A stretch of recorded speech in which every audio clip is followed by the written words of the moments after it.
Yeah, I'd like to officially welcome everyone to our first meeting of 2023, our April program meeting. Welcome all returning members, any new members, any guests, and especially our speakers. For those who don't know who we are atheists, agnostics, non-theists, non-believers, freethinkers, secularists, ex-Muslims, ex-Hindus, ex-Jews, skeptics, any other word you want to use for who we are. We are they of the Triangle area of North Carolina. That's the area bordered by Raleigh, Durham, and Chapel Hill. Our mission is to create a community for rational, God's-free living that serves the needs and interests of our members. And we do that through activism, community, education, and service. We are a chapter of the Freedom from Religion Foundation, and we are associate members of American Atheists and American Humanist Association. So we get lots of good swag when we table. Hey, first, the usual stuff. If you'd like to support our mission, you can do that by joining at trianglefreethought.org. We have different levels of membership that you can join. The site is set to auto-renew, but it didn't used to be. So if you haven't joined on the current website that launched last year, your membership may have lapsed and you may want to rejoin. Or you can just make a donation while you're there. We take money. In our mission to build community, we have a number of social events. We try to do them in places that can be outside as much as possible, places with outdoor seating. So we have regular happy hours in Durham and Raleigh, and one via Google Meet. And we have new this year, our secular Saturday socials, every Saturday morning from 10 to 12 at the Panera Bread on Landmark Drive in Raleigh. Look for a white brain and you'll find Harrison. I wish I knew what that meant. That's just what it says on the meetup. We have a service opportunity coming up at the end of the month on April 29th. That's a Saturday from 1 to 4 at the Food Bank of Central and Eastern North Carolina. And that's for ages 12 and up. So if you have older kids, you can bring them. Registration is required because we're limited to how many people we can bring. They don't like when you show up with a whole bunch of people they didn't expect. So if you visit trianglefreethought.org, go to the events page. There is a listing for this event with this image on it. And you can get a link over to sign up. Where there were 5 slots left when I was building the slide deck at 6 o'clock today. So, and that brings us to today's program meeting. We Dissent. Rebecca and Liz are co-hosts along with our 2 times past speaker, Allison Gill of the We Dissent podcast. Rebecca and Liz are also the legal director and staff attorney, respectively, at Freedom from Religion Foundation. So they're going to talk to us today about various state and church entanglements in laws, in courts, and in the news. And with that, I will turn it over to our lawyers.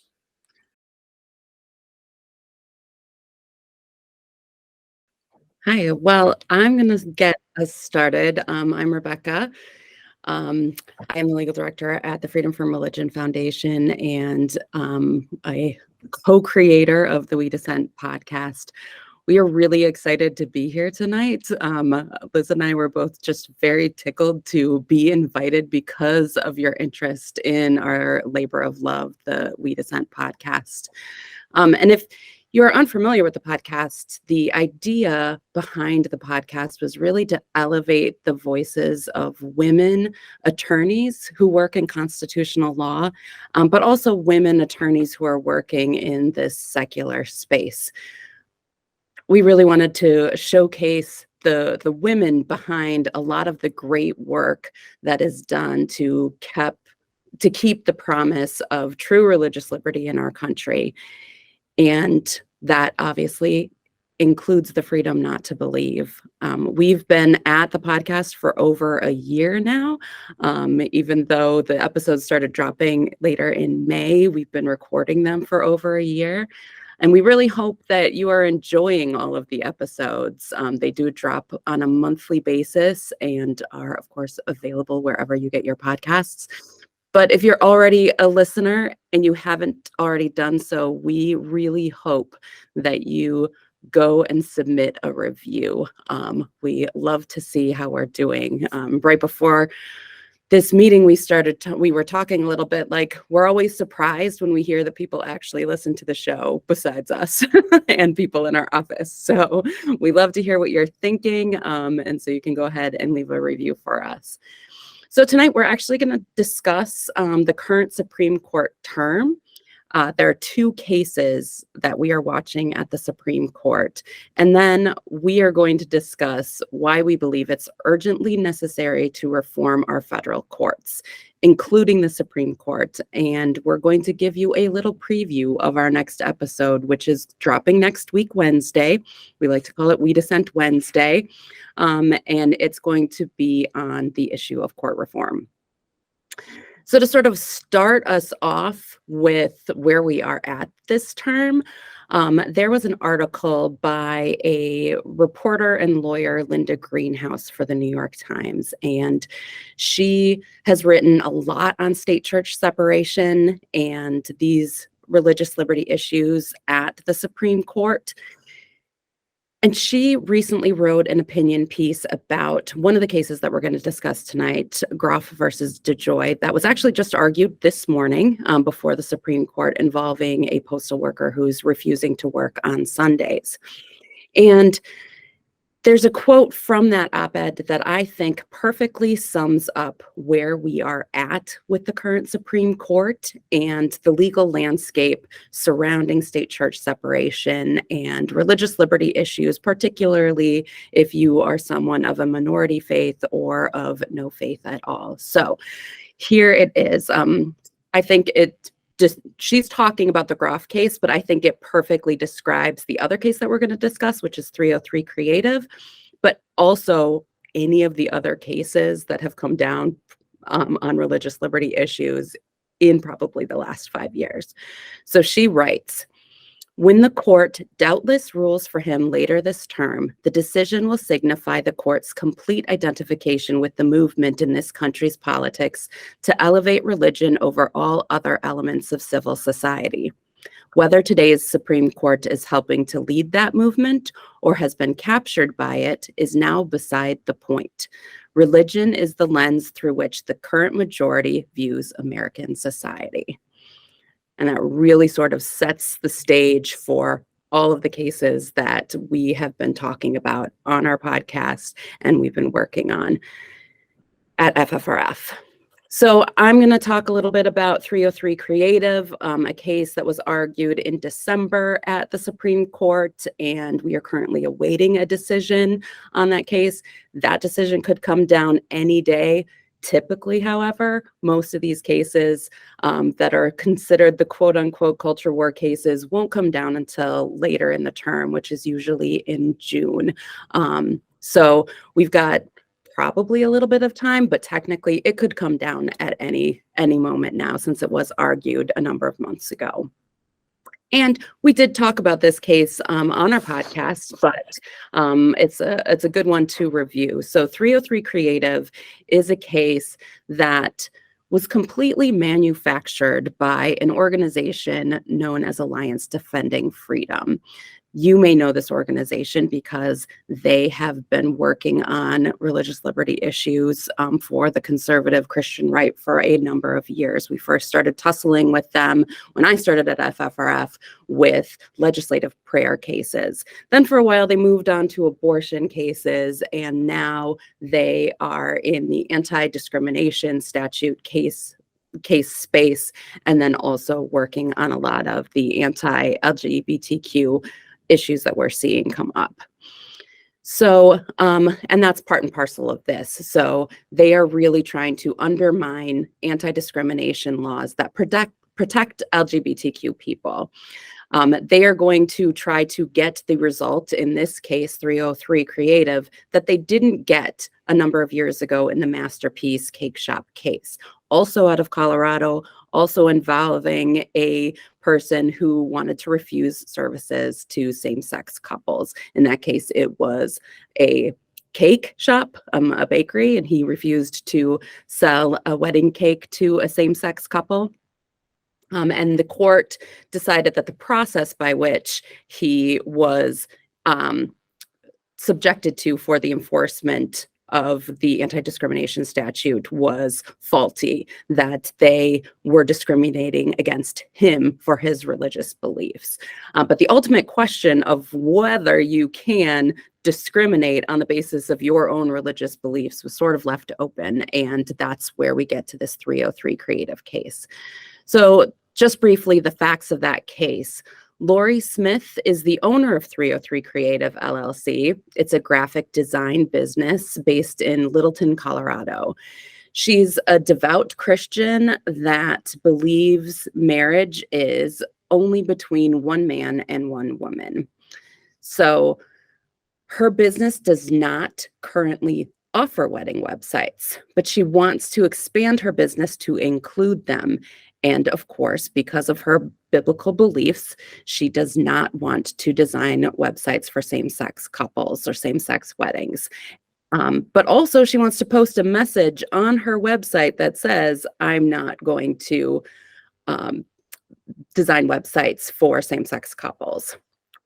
So the Alliance Defending Freedom and Smith brought what's known as a pre-enforcement action, challenging the clauses of the Colorado Anti-Discrimination Act, also known as CADA, as a violation of her free speech and her free exercise rights under the First Amendment. The district court ruled for the state of Colorado, and the 10th Circuit affirmed that. On the free speech claim, the 10th Circuit recognized that her wedding websites were pure speech, and therefore CADA compelled speech. And this is a content-based restriction. Its very purpose and effect were to excise certain ideas and viewpoints from the public. So when you're faced with that situation, the court then applies a standard known as strict scrutiny. That's the highest level of review that a court could give a statute or an ordinance. And the way to sort of survive that review is if you have a compelling government interest in having that type of law that would curb someone's rights. And here the 10th Circuit said, yes, the state of Colorado did have a compelling government interest in protecting the rights of LGBTQ people, and that this anti-discrimination statute also failed under her free exercise claim because it is a generally applicable law, and that satisfied their review. So like in the Masterpiece Cake Shop case, this involves the Anti-Discrimination Act, and just for your reference, the act is a public accommodation statute, which says that businesses may not refuse to serve an individual or group, quote, because of sexual orientation.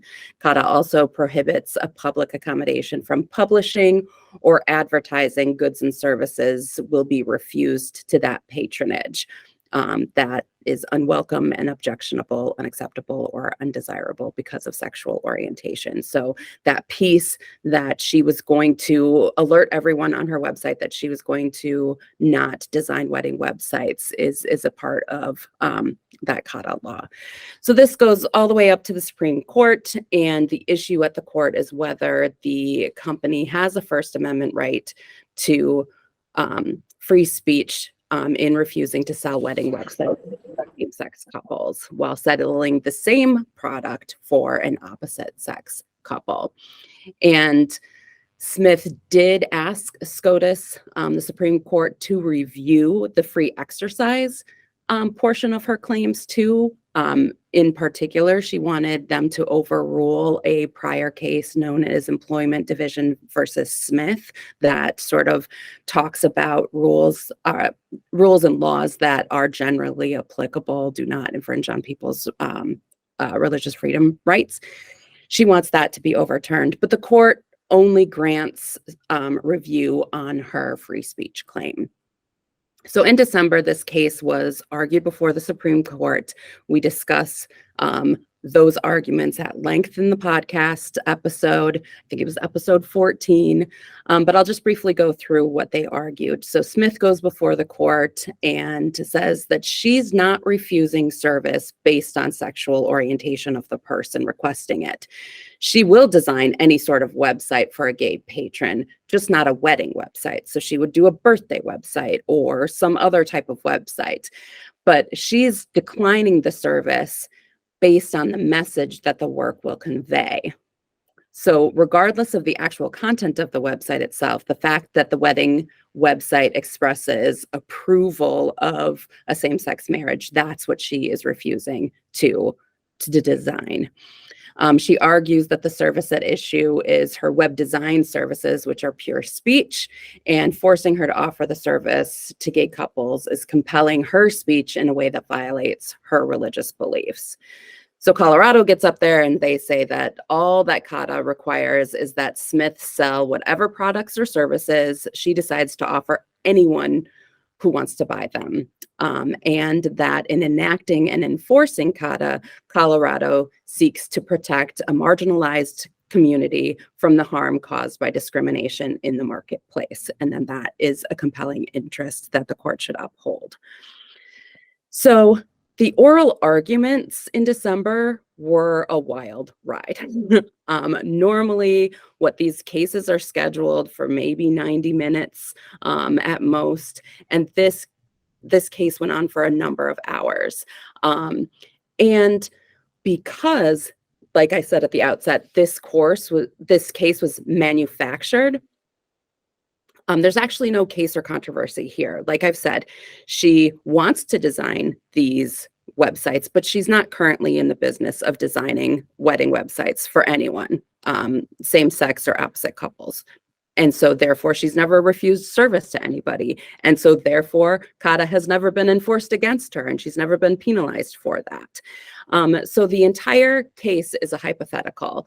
And so what happens when you get 9 Supreme Court justices in a room to discuss a hypothetical case, what happens is they just discuss a lot of hypothetical things during the oral argument. So there was a lot of, what if this happened? What if this happened?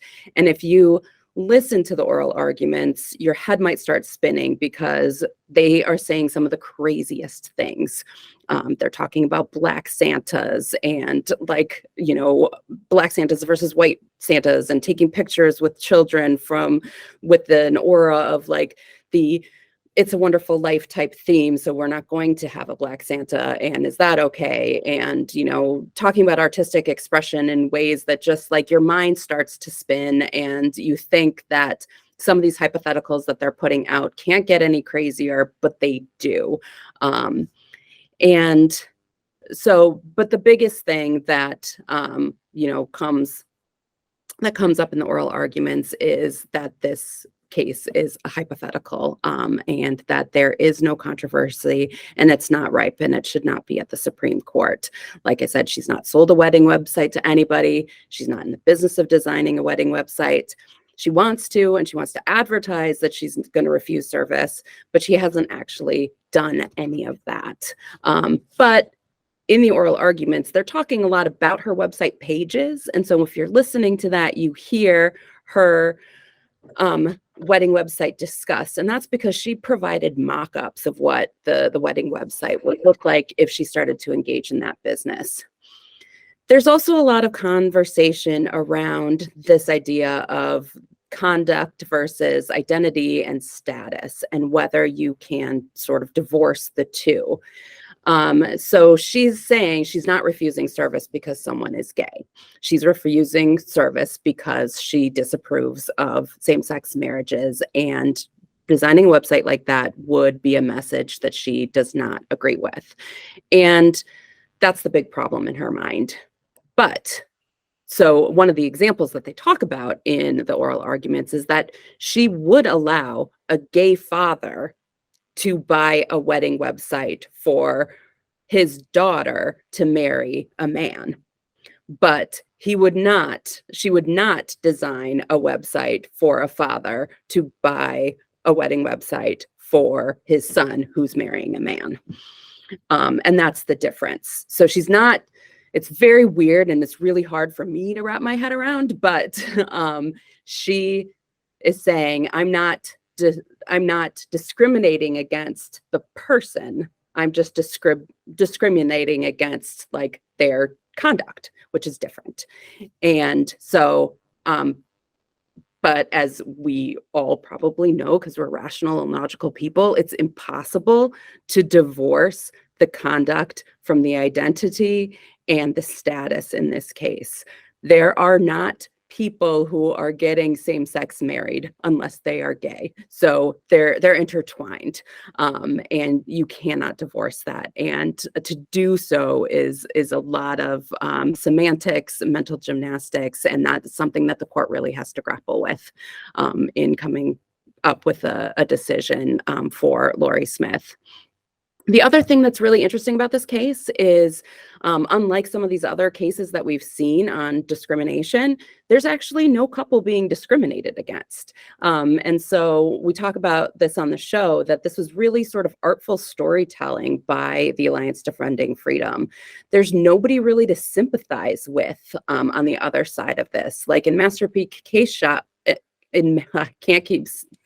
keep screwing up that word, Masterpiece Cake Shop. In that case, there was a couple that went into that bakery asking for a wedding cake and were denied and left to go find a different bakery. There's not that here. The only person who is seen as a victim in this case is Lori Smith, who is the persecuted Christian because she holds these particular religious beliefs that the state of Colorado is not being respectful of. So she gets to be the victim, and there's really no other, there's no bad person here. And the other thing that kind of comes up in the oral arguments is just the idea of, when you're talking about discrimination, race is the thing that comes up to mind the most. You wouldn't allow this. You wouldn't allow a wedding website designer to throw up on their website that they refuse to serve Black people. That just wouldn't happen. And so too, should you not discriminate against same-sex couples on the basis of sexual orientation. But what the conservative justices on the Supreme Court basically say is, we as a society have decided that race is just different. We have decided that we know that racism is unacceptable. And if you are discriminating based on the basis of race, that's unacceptable. But we have not extended that to sexual orientation or LGBTQ people. That is sort of an acceptable way to discriminate because you believe that it is wrong. That's what your religion says. And when you look at a lot of the cases discussing same-sex marriage and things like that, there is sort of this theme of there are good people on both sides of this issue, and there are good people who believe because of their religion that this is unacceptable conduct and an unacceptable way to live your life. And the conservative justices of the Supreme Court are saying we've sort of accepted that as acceptable discrimination. So those are all things that were discussed at the Supreme Court. We, of course, are not blind to the fact that this court is probably going to rule in favor of Lori Smith, that she was discriminated against for her own religious beliefs and that Colorado acted inappropriately, would act inappropriately if they enforced this law against her. How that is going to shake out with the votes, we're always like, is it going to be 8-1? Is it going to be 7-2, 6-3? Most of these cases have been landing 6-3. And so we're kind of thinking that's probably going to be the same here. And like I said earlier, this is probably going to be a decision that we get in June. And I'll just add before throwing this over to Liz, FFRF did file an amicus brief in this case before the Supreme Court. And one of the things I'm really proud of here is that we've really built a lot of good coalitions with the other secular organizations that you guys mentioned you're also affiliated with. So the Center for Inquiry was on our brief, so was the American Humanist Association and American Atheists. But we were the primary drafters, and one of the big arguments that we made in that case is that, again, it's not a live case, and our courts are not supposed to rule on cases that are hypotheticals or manufactured like this is. And in not dismissing this type of case, what the court is doing is setting up a preferred litigant structure whereby certain people get into the courtroom door and other people do not. And in this case, and many other cases that we cite in the brief, it is usually Christians are able to challenge these types of things. Minority faith and non-believers are not. And we are very blunt saying atheists would not have even made it up to the Supreme Court with this type of case. We would have been booted out from the beginning. And we're seeing this time and time again, that if you're a Christian and you file a religious liberty claim, you're getting your foot in the door. And if you're not, you're getting, you're losing, or you're not even getting your real day in court. And so those are the arguments that we made in those cases. So I will throw it over to Liz to add anything about 303 Creative or to start talking about Groff.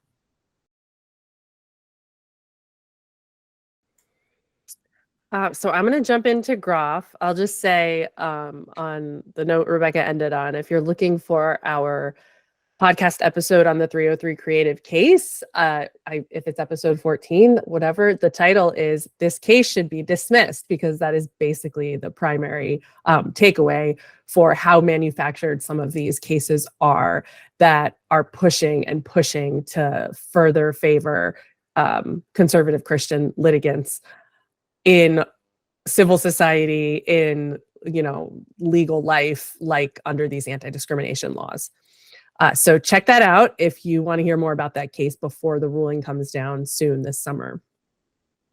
So I'm going to talk about Groff versus DeJoy, which happens to be good timing because this morning was oral arguments in this case before the Supreme Court, which I listened to earlier today. So I'll just give a little background on the case. Again, speaking of preferred Christian litigants, this case examines questions about the statutory interpretation of Title VII, which is a part of the Civil Rights Act from way back in the 60s and 70s. Amendments kind of span that period of time, but Title VII is where you find the law that employers must try to provide reasonable accommodations to employees who have religious conflicts with a rule of their place of work. And this most often comes up in the case of attire, or, you know, like wearing a hijab, or, you know, not being able to comport with some uniform or, you know, attire rule because of your religious practice, or work schedules for Sabbatarians, or prayer breaks and things like that related to work schedules and work breaks. So the case that it evolved in the Groff versus DeJoy case, as you might be able to tell from the caption, is in the context of the United States Postal Service. And somehow the case that this court managed to consider this issue on also involves an evangelical Christian plaintiff in the United States Postal Service who was employed as a rural carrier associate. So that is a position within USPS that is part-time work, and those workers are hired to fill in for career mail service carriers on their scheduled days off. So it very often involves filling in on holidays and weekends, because those would be the most often scheduled days off for career workers. And this usually didn't, when Groff started working for USPS, this didn't involve a conflict with his Sunday Sabbatarian status because there weren't Sunday deliveries. But because of USPS contracts with Amazon, USPS started doing Sunday deliveries.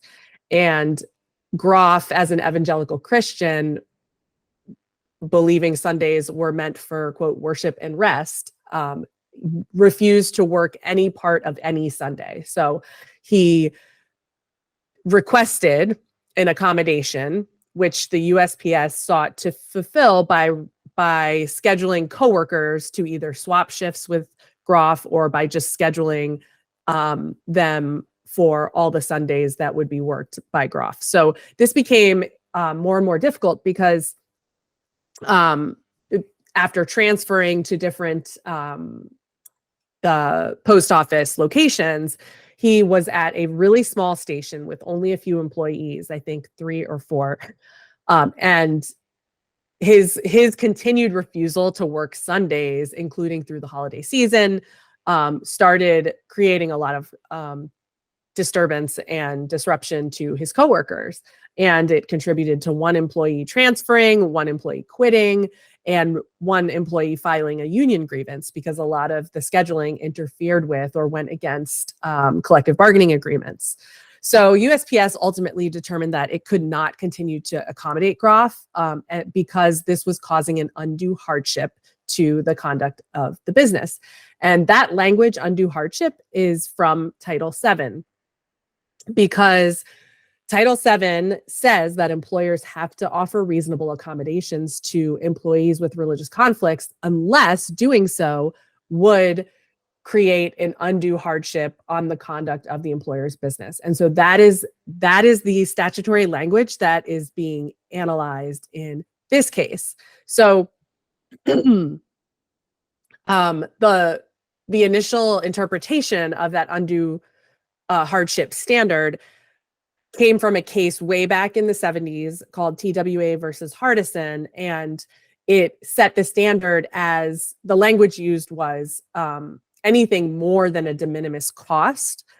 And so there has been some criticism of that definition over the years, and there is a big push by now conservative Christians to overturn that decision in order to expand Title VII to encompass a lot of burden on third parties, like exactly what happened in the case of Groff and his colleagues.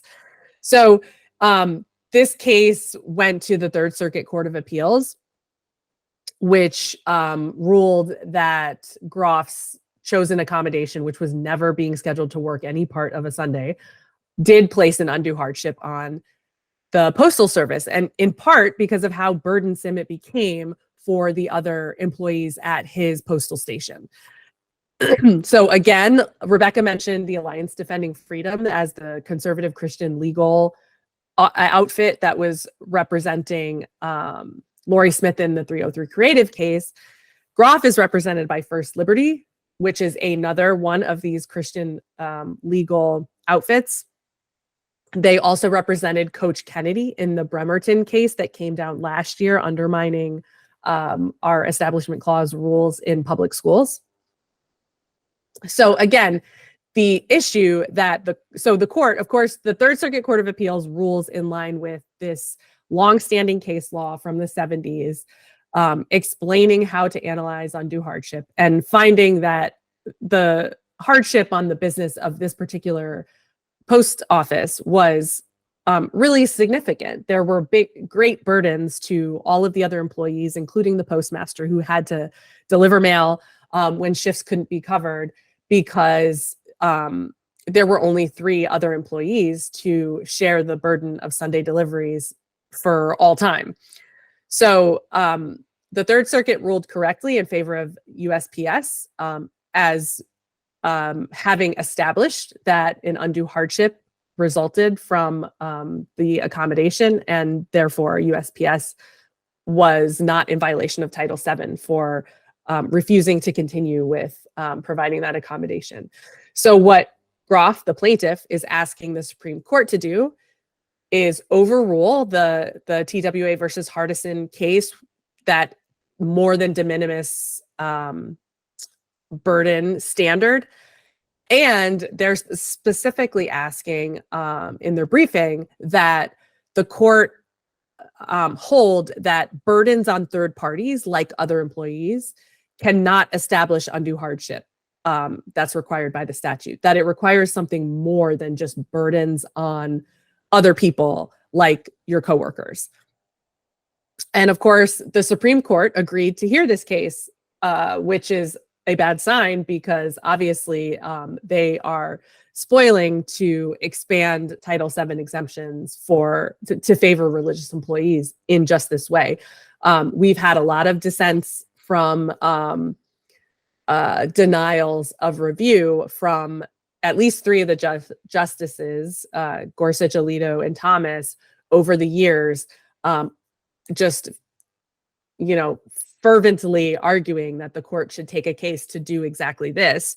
And now the court has selected this case that involves an evangelical Christian employee who needs an accommodation to do just that. So here's what the parties are arguing, which I kind of already alluded to, but Groff is arguing that Hardison was wrongly decided and that the court should step in and set a different standard for what Title VII requires in that undue hardship standard. So in order for an employer to refuse a religious accommodation, they have to prove that doing so would cause an undue hardship to the conduct of their business. And they want the court to do what Congress has refused to do over the course of 40 years since the Hardison decision, which is redefine undue hardship in a way that is more expansive and would create broader rights for religious employees and contract the rights of employers to refuse to accommodate, and thereby contracting the rights of coworkers and patrons of businesses who have to be subject to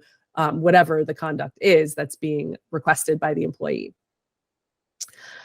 So again, their briefs, Groff, the plaintiff petitioner, his briefs argued again that burdens on third parties alone can never amount to undue hardship. Although when I talk about what took place in arguments this morning, his attorney seemed to qualify that a little bit at oral argument and was a little bit less absolute on that point. But the government is arguing that, yes, the more than de minimis language has gotten a lot of criticism and might not have been the most precise way to define undue hardship. Because, right, a lot of the criticism is that undue hardship, just by its plain meaning, seems to connote something a little bit more than just more than de minimis, which is trifling. We're just talking like dictionary definitions of these words. But what the Solicitor General is arguing on behalf of the government is that,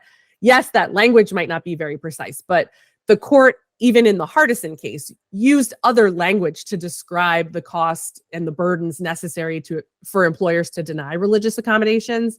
And more importantly, this standard has been applied by the lower courts for 4 decades in a way that has been more or less consistent, although it's contextual, so it varies very much based on the facts and the circumstances of each particular case.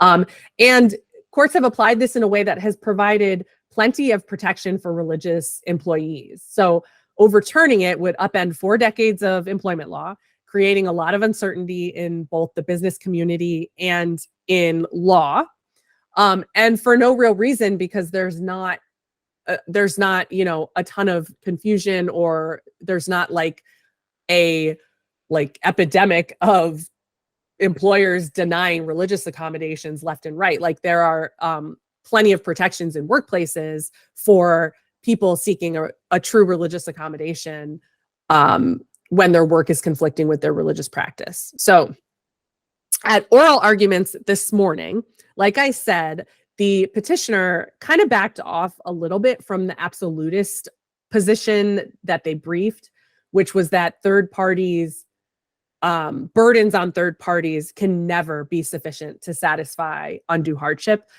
But what they seem to suggest was that, or what attorneys seem to suggest was that employee morale alone would not be enough to establish undue hardship on the conduct of a business unless it rose to the level of employees quitting. And this is I was really struck by the level of like detail and minutia and like bright line drawing that was going on in the oral arguments, because again, I think it's important to understand that this case is about statutory interpretation, meaning there's not a constitutional question before the court. So Title VII is a law passed by Congress. And what the law says and does is completely within Congress's purview. And nobody is saying that the law violates the Constitution or that this interpretation of this standard violates anyone's constitutional rights. But rather that the court in the 1970s interpreted the statute wrongly, and that this court, and in those intervening 4 decades, Congress could have, but hasn't, done anything to amend the statute, clarify the language or anything, or adopt the definition that has been argued and advanced by the plaintiffs or the petitioners in this case, which is something akin to what the Americans with Disabilities Act uses to define undue hardship. Congress could have done that in the intervening years. In fact, Congress passed the ADA in the intervening years and specifically defined undue hardship in a way that's more substantial than more than de minimis burden, but has declined to amend Title VII, even though a bill with just such an amendment has been proposed in one or both houses of Congress many times over the past few decades. So what is being asked of the court in this case is to step in and do what Congress has declined to do, which is decide that Title VII, that a term in Title VII means something more expansive than what the statute says or what the courts have said in past decades.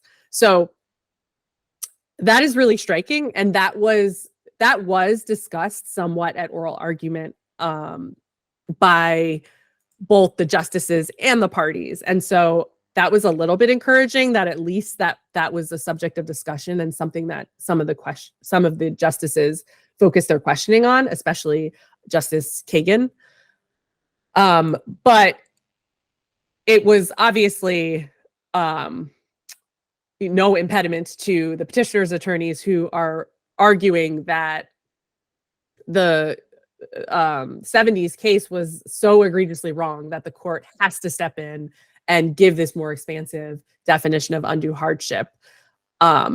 So the government, again, like I said, was pointed out the stare decisis concerns here, meaning following past precedent, and how that legal principle, stare decisis, following precedent, is at its apex, really, when you're in a case that involves only statutory interpretation, not constitutional questions.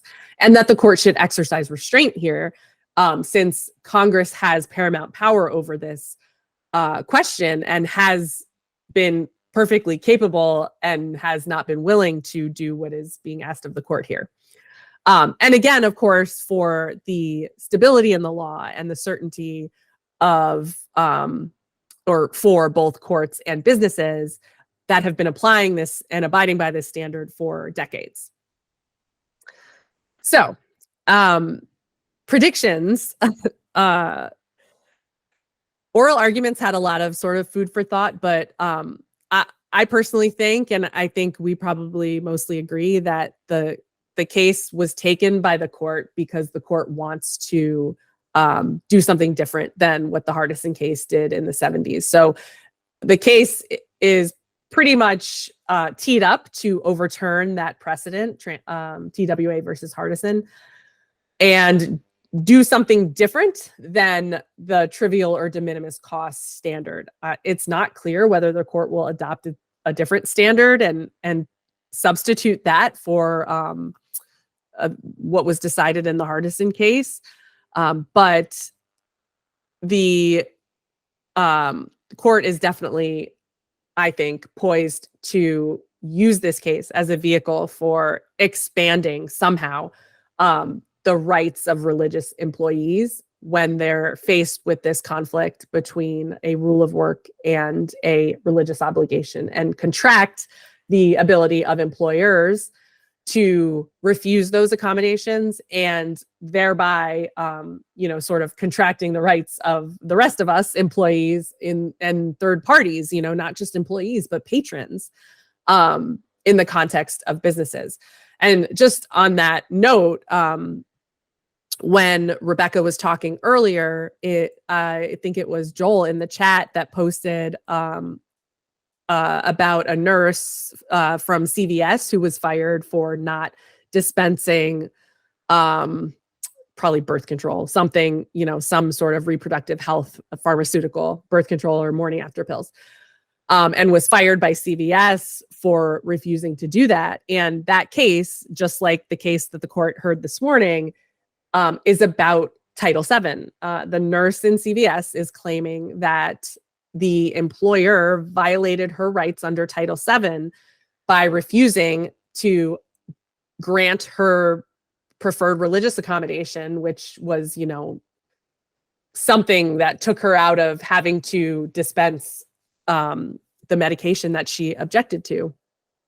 And that case is a perfect example of a burden being placed on a third party, and it's not necessarily other employees, although that's probably involved if you're trying to, always, be moved to a different part of the clinic where you don't have to dispense medication. Somebody else has to, constantly cover your task and your essential functions. But it's affecting patrons, right? Patients, people that patronize this clinic or a pharmacy or whatever the place, this CVS, because they are being denied service or being refused their medication on the basis of the religious beliefs of the employee of CVS that happens to be at the counter when they come in to fill their prescription. So the burdens on third parties are, vast. They're not just the immediate, the person who's switching shifts or, the immediate effect on other coworkers. This also involves potential implications for patrons of businesses, patients at clinics, hospitals, pharmacies, all of these things, because of course the preferred religious exercise that's being favored here, and what this whole case is being brought and manufactured and pitched all the way up to the Supreme Court and teed up by these religious right legal entities that are working basically in concert with this remade activist judiciary and the Supreme Court. The whole purpose of this, the whole project, is to elevate the rights of particularly conservative Christians at the expense of everyone else, including employees, patrons, patients, people that go to businesses, go to clinics, go to pharmacies, just trying to live their lives and get goods and services. So the implications are really great. It's not clear how the court will do what it's trying to do, but I do think it's clear that this case will come out somehow in favor of Groff, the petitioner, and at the expense of employers. So again, FFRF did file an amicus brief in the Groff case, and our focus in that brief was on really hammering the point that actually burdens to third parties is an essential part of the analysis of undue hardship. We also, this is a little bit in the weeds, but made the argument that, in asking the court to adopt this definition that appears in the Americans with Disabilities Act, the plaintiffs are ignoring other parts of that statutory scheme that are really essential to the analysis in the religious accommodations context if you were to broaden the definition of undue hardship as much as they are seeking to do. Because in the ADA, there is a requirement first, sort of a threshold question of whether or not the employee that needs the accommodation can perform the essential functions of the job with or without an accommodation. So in other words, if they get the accommodation they need, can they still perform the essential functions of the job? That, I think, is a really important consideration that could, even if we expanded or the court expanded the definition of undue hardship as broadly as the ADA defines it, which is something like substantial burden, it might be worth it in order to get some analysis over whether or not essential functions could still be performed, because I think there's a good argument that Groff was not able to perform the essential functions of the rural carrier associate job, which is a job, again, that exists just to provide coverage for scheduled days off of career mail carriers, meaning holidays and weekends. In the CVS case that was flagged in the chat, the nurse that is suing CVS was unable to dispense particular medications, and CVS's defense or policy for religious accommodations was that they're unable to provide religious accommodations for employees that can't perform the essential functions of the job, which in the case, in their argument in the CVS case is that dispensing medication is an essential function of that job. And if you can't do that, then they can't accommodate. So our brief was sort of hammering on those points, and especially arguing for the rights of third parties, not just employees, coworkers, but also customers, patrons, and anyone who could be affected when religious accommodations are really broadened and expanded that much. So, given those two cases, I think we want to pivot and say a few words about the courts and why what's going on in the courts is truly a crisis and what we can do about it. Yeah, I mean, I think it's important to recognize that religious liberty cases have been of increased interest to the Supreme Court and the justices on the Supreme Court. They've, in my career, I've been with FFRF now for 15 years. They've taken more and more cases. And last year, they took more cases than they ever had before on religious liberty issues. And it's not just that they're taking more of these cases, it's also that they are moving the needle the most on these cases. And last year really was the like prime example of what they're doing. So in 2022, you may recall there were 4 cases at the Supreme Court that our organizations were interested in. The Shurtleff versus Boston case, which involved a Christian flag flying at Boston City Hall. The Carson versus Macon decision, which involved government funding to religious schools in the state of Maine, and what the case Kennedy versus Bremerton that Liz mentioned earlier, where prayer by athletic coaches was at issue in that case. And then, of course, we were interested in the Dobbs versus Jackson decision, which eventually overturned Roe versus Wade. So at the end of June of last year, there was really a seismic shift in the state of the law involving state church separation and religious liberty issues overall. With the Carson versus Macon decision, we got an okay to fund religious education for citizens in Maine.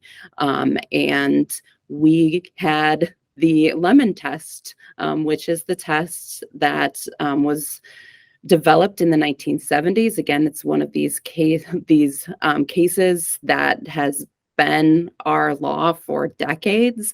That Lemon test was overturned in the Kennedy versus Bremerton decision.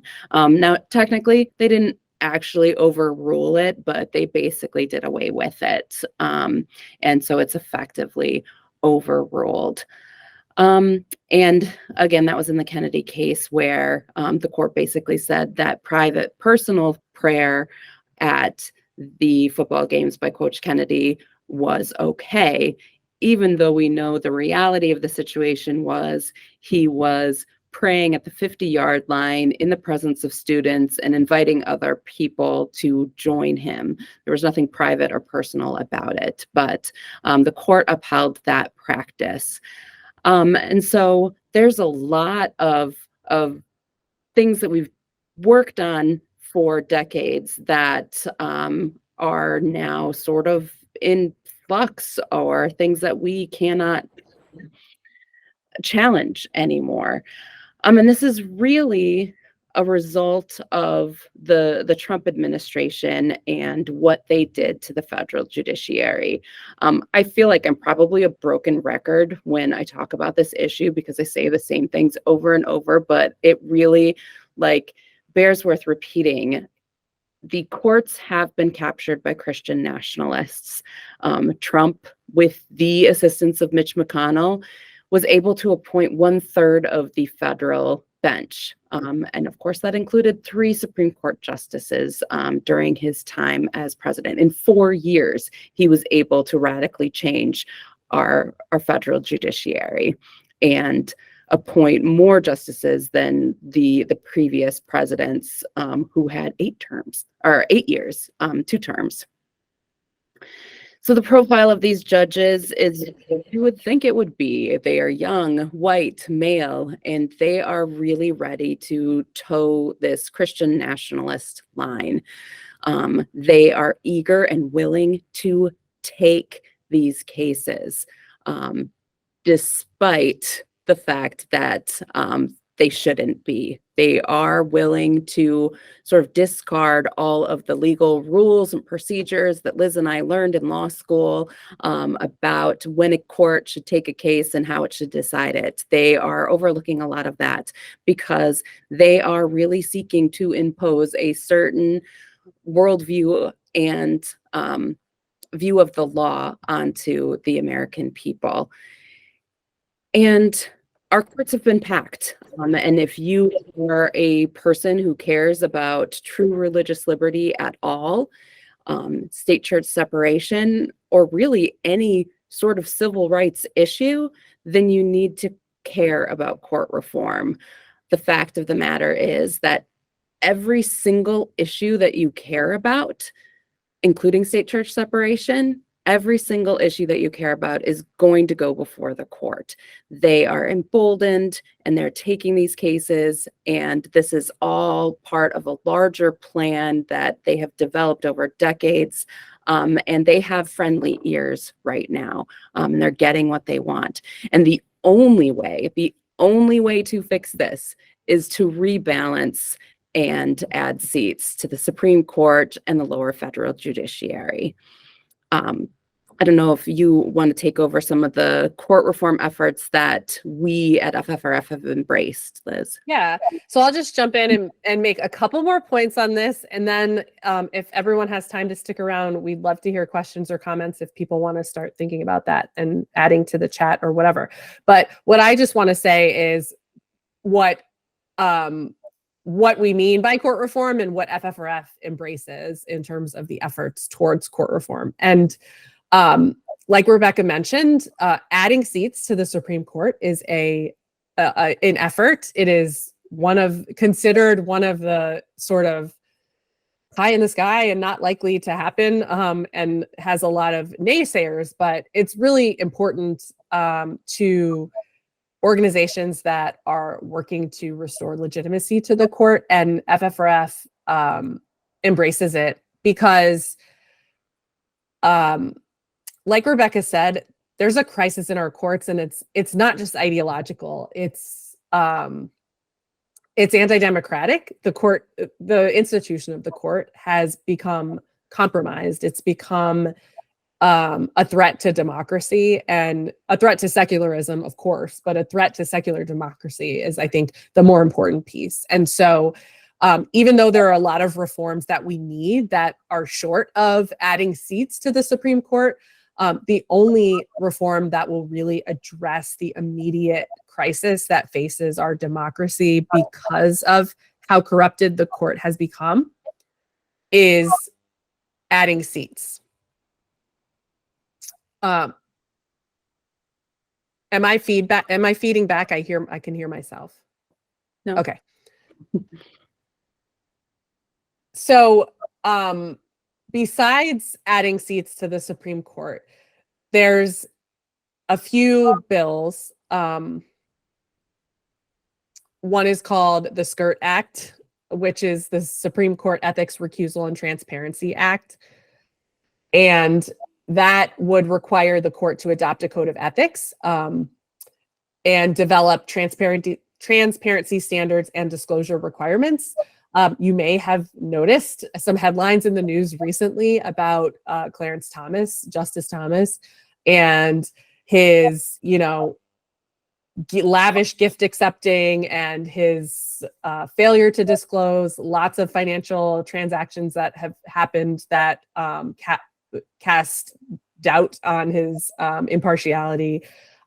This is because, well, in large part, the Supreme Court has no governing rules of. Sorry, I'm hearing myself. Is everyone muted? The federal courts have no. The lower federal courts and the courts of appeals judges, all the federal judges, except for the 9 that sit on the U.S. Supreme Court, are actually beholden to rules of ethics, but the Supreme Court is not. They are self-policing. They do not sort of answer to any sort of accountability process if there are ethical violations.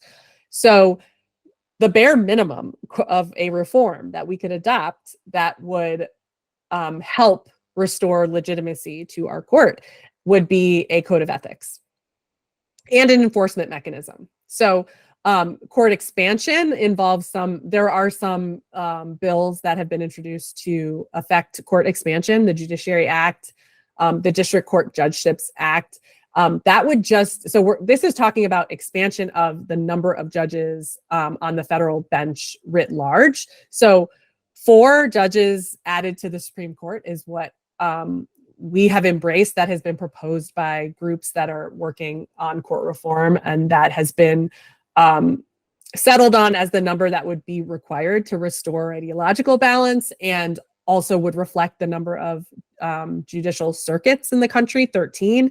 That has been in the past a metric used to set the number of justices on the Supreme Court.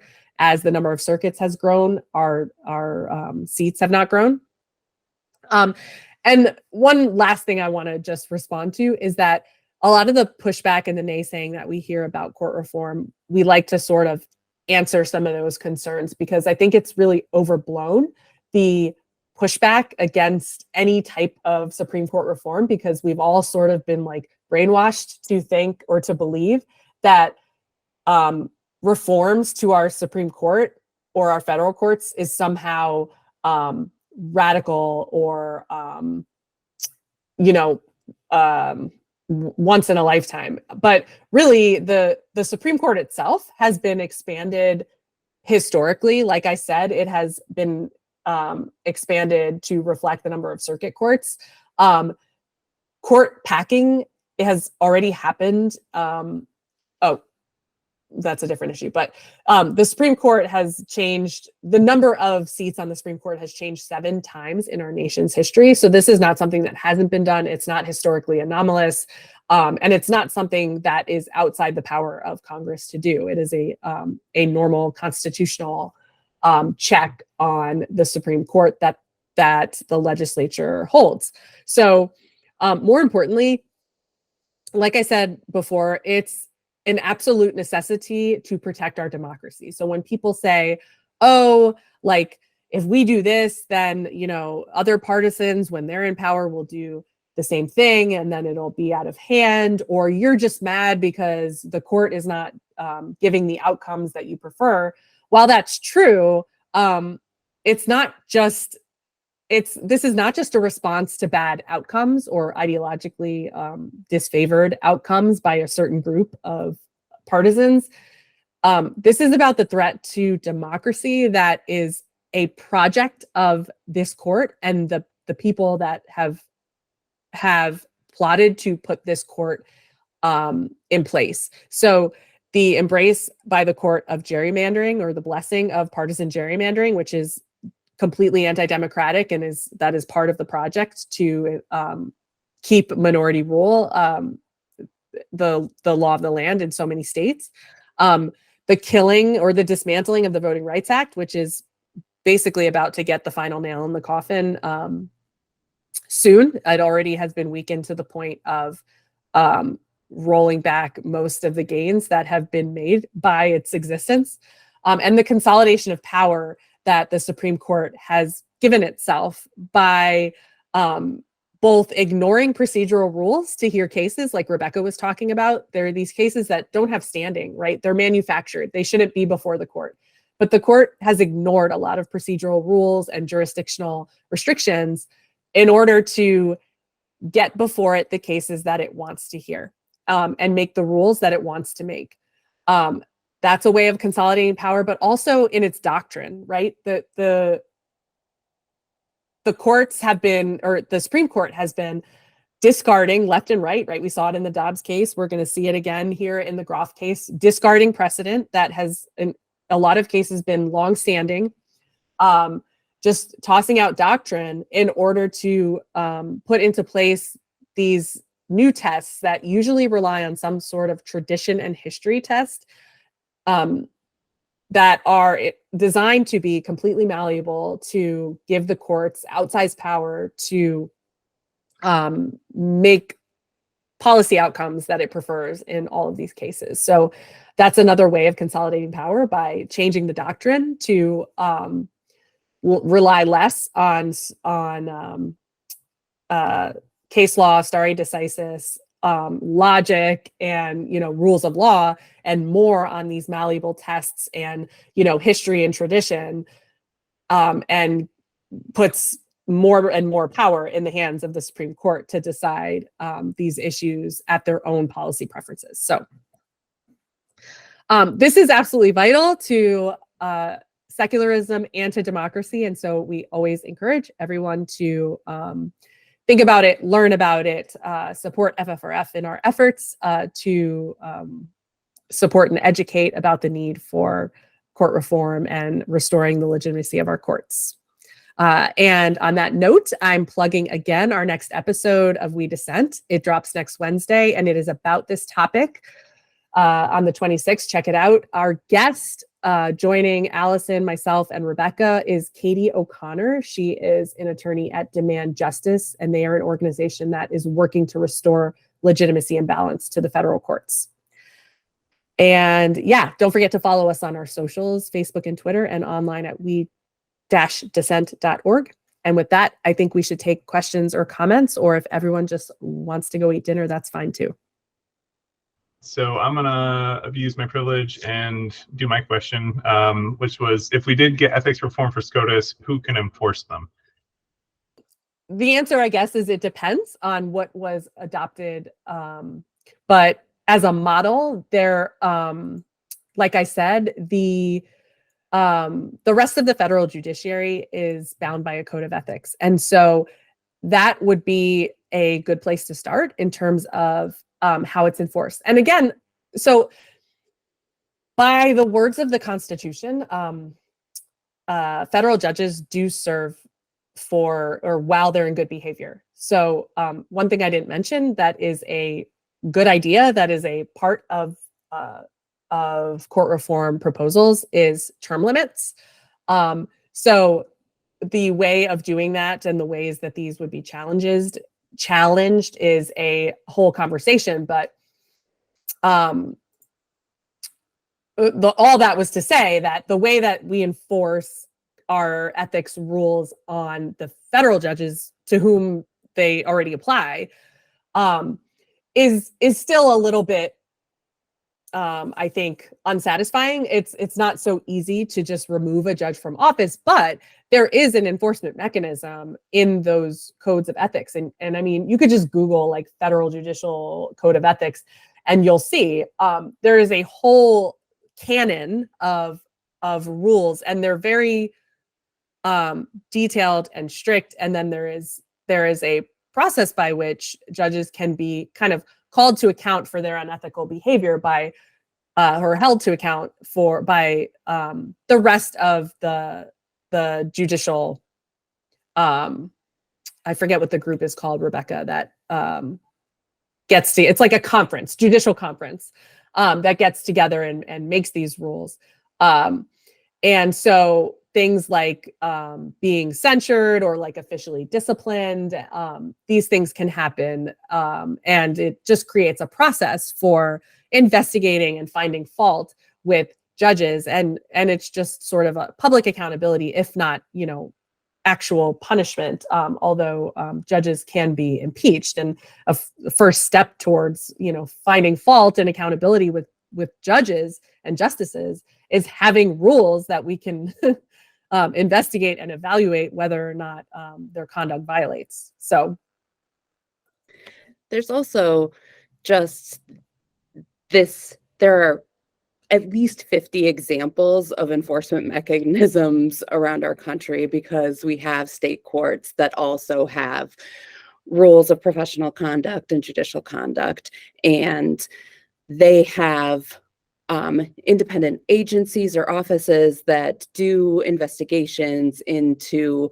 any breaches of those rules. In fact, FFRF has submitted complaints to offices of judicial conduct to complain about magistrates who haven't abided by the judicial canons that are laid out in their state. There's offices of lawyer regulations. All judges are lawyers, generally speaking, and they can be hauled in front of those sort of tribunals, for lack of a better word. There are examples of how to enforce these types of rules and any sort of violations of those rules. It really will depend on what bill gets proposed and passed, and how that sort of structures an enforcement mechanism. But there are examples of how to do that in every state in the union. And so it's not beyond the federal judiciary's ability to figure out how to do this. States are already doing it. And what I learned in our most recent podcast recording from our expert guest is that Chief Justice Roberts himself is part of this judicial conference that meets and comes up with amendments and changes to the judicial code of ethics. They don't bind him, but he advises on what they should be for all of, the underlying federal judges. So this is not something that is, wait, how do we do this? Or, we need to reinvent the wheel. We are holding all of our judges to some type of ethical standards, just not these 9. And as we can see is coming out day after day in the news, they are not holding themselves to the same standards, and anything would be better than what we have now, which is nothing, restricting their conduct. All right, thank you. Does anyone have a question they would like to ask?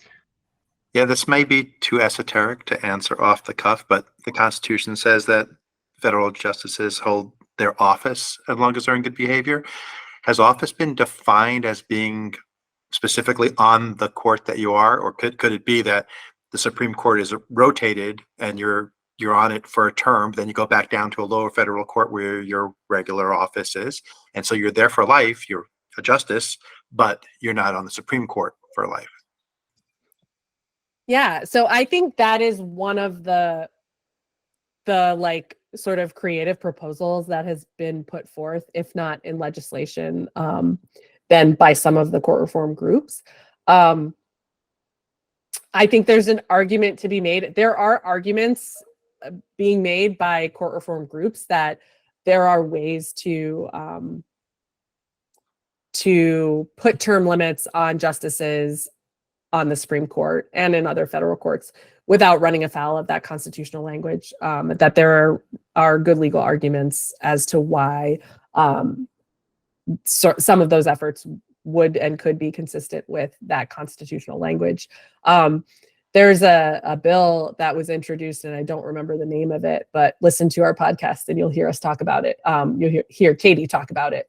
That is maybe imperfect, but does introduce some of these ideas of like a rotating panel of judges that would hear some of these what are now Supreme Court jurisdictional cases in the DC circuit, and you would sort of rotate who sits on that court. And I think there's certainly a fine argument that Supreme Court judges could be moved to different courts and not run afoul of that requirement. But again, like this is all to be explored, and that's the thing with the court reform movement. I think what we have now has really corrupted our democracy. So we need to do something, and we need to start thinking about what are some of these other ways that we could resolve these cases and do it in a way that is not destroying our democracy. Sure. I would like to thank Rebecca and Liz for being here, for making our lives better, making us smarter, and sharing knowledge with us. And thank everyone for joining. And remind everybody, listen to We Dissent. And don't forget to go sign up for the food bank if you're free on the 29th. That's all I got. Thanks, everyone.